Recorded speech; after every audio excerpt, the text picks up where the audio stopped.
Donnerschlag. Gedankenanstoß und Inspiration.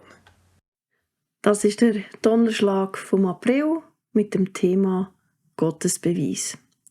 Ich bin Nadine, schön, hörst zu. Ja, vielleicht magst du oder ihr mögt euch noch an den Donnerschlag vom letzten Monat erinnern. Ich habe dort einen kleinen Einblick in meine ganz persönliche Antwort auf die Frage gegeben, warum glaubst du an Gott? Ich habe aufgezeigt, dass die Basis von meinem Glauben aus drei Sachen besteht. Aus der Bibel, meinen persönlichen Erfahrungen und den Erfahrungen von Menschen, die ich für glaubwürdig halte. So weit, so gut. Das ist so quasi Theorie. Was jetzt aber mit der Praxis? Was mit dieser einen inneren Stimme, die hier und da so einen richtigen Gottesbeweis verlangt? Mal ehrlich.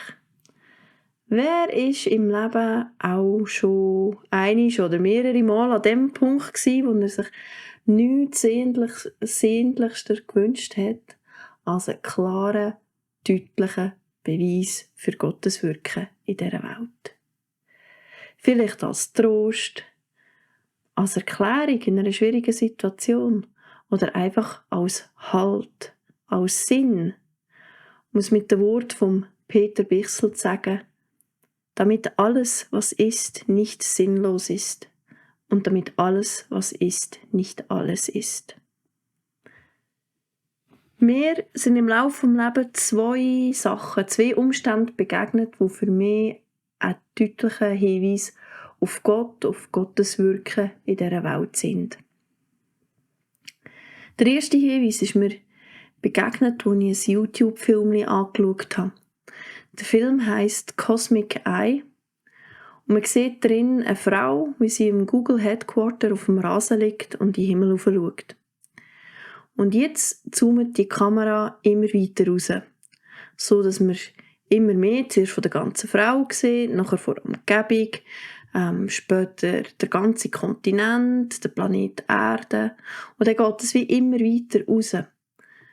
Unser Sonnensystem rauscht vorbei, man sieht ferne Galaxien, Milchstrasse und irgendwann, ganz aussen, bei einer Entfernung von etwa 10 Billionen Lichtjahren, da ist man so weit aussen im Universum, so in einer Art kosmischen Nebel oder so einem kosmischen Netz. Man ist an dem Punkt, wo die Materie, wo Raum und Zeit sich anfangen zu vermischen. Ich bin ganz ehrlich, ich bin nicht sonderlich mega gut in der Physik seinerzeit in der Schule. Und meine einzigen Berührungspunkte mit Astrophysik sind zugegebenermassen 12 Staffeln Big Bang Theory. Aber, und auf das kommt es für mich darauf an, ich habe anhand von diesem Video verstanden, dass alle Rechenkünste der Welt nicht abschliessend Antworten über den Ursprung von unserem Dasein liefern können. Oder einfach gesagt, auch 2023 kann man nicht endgültig erklären, wie das alles entstanden ist. Man kann nur feststellen, was da ist. Und für mich ist das ein Hinweis auf Gott. Auf Gott, auf sein Wirken in dieser Welt und in allem, was die Welt umgibt. Mein zweiter Hinweis, den finde ich an einem ganz anderen Ort, in der Liebe. Ich bin Mutter. Das fängt ja vorher an mit der Schwangerschaft und es soll Frauen geben, die finden eine Schwangerschaft etwas Wunderschönes. Mega cool, mag ich jedem gönnen. Ich habe es jetzt eher so ein bisschen einen anstrengenden Zustand gefunden, manchmal sogar ein bisschen lästig. Und ich meine, so ganz genau, rein biologisch gesehen, ist ja eigentlich so eine Schwangerschaft so eine Art ein parasitärer Zustand. Ich meine, da wächst so etwas her, das sich von einem anderen Körper ernährt und das Ganze gipfelt dann im Moment von der Geburt, wo ja bekanntermaßen auch nicht so mega viel mit Wellness zu tun hat. Und dann ist das neue Wesen da. Das Wesen, das bis jetzt nichts gegeben hat, eigentlich nur genommen hat, und das wird sich, Spoiler-Alarm, auch in den kommenden Wochen und Monaten nicht gross ändern. Aber genau das kleine Wesen löst in dem Moment, in den allermeisten Fällen, bei mir war es so, eine Liebe aus. Eine Liebe, wie sie vorher noch nicht da war. Und wie man sie sich vorher auch nicht vorstellen konnte. Ich habe mal den Satz gehört, die grösste Liebe im Leben von einer Frau sei die Liebe zu den Kindern, die sie auf die Welt hat gebracht. Ich konnte den Satz nicht so wirklich verstehen oder nachvollziehen, bis ich selber genau das erlebt habe. Und diese Liebe, die hat etwas Ewiges. Und sie existiert unabhängig von der Existenz des Objekts.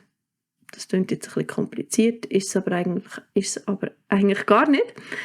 Es heisst einfach, dass sie existiert, egal ob das Objekt noch existiert. Also sollte eins von meinen Kindern, Gott bewahre, irgendwie vor mir sterben, dann würde das an meiner Liebe zu dem nichts ändern. Die Liebe würde bleiben. Und es ist genau wie vorher mit dem Universum. Ich kann nicht erklären, woher diese Liebe kommt. Ich kann nur feststellen, dass sie da ist. Und die bis jetzt einzige Erklärung für das alles, die mir plausibel erscheint, liefert der Verfasser vom Johannesbrief. Er hat sinngemäß geschrieben, die Liebe kommt von Gott, denn Gott ist die Liebe. Wenn immer also eine Stimme Sex von aussen oder in mir selber nach einem Gottesbeweis verlangt, dann kann ich antworten mit: Meine Gottesbeweise sind die Existenz vom Universum und die Existenz der Liebe. Da sehe ich Gottes Wirken in dieser Welt. Wo siehst du Gottes Spuren in dieser Welt? Was hast du für einen persönlichen Gottesbeweis? Hey, wenn du dich gerne mitteilen würdest, es würde mich mega freuen. Melde dich bei mir. Du erreichst mich unter diakonie@metalchurch.ch oder findest mich an den meisten Metal Church Anlässen. Ich würde mich sehr freuen.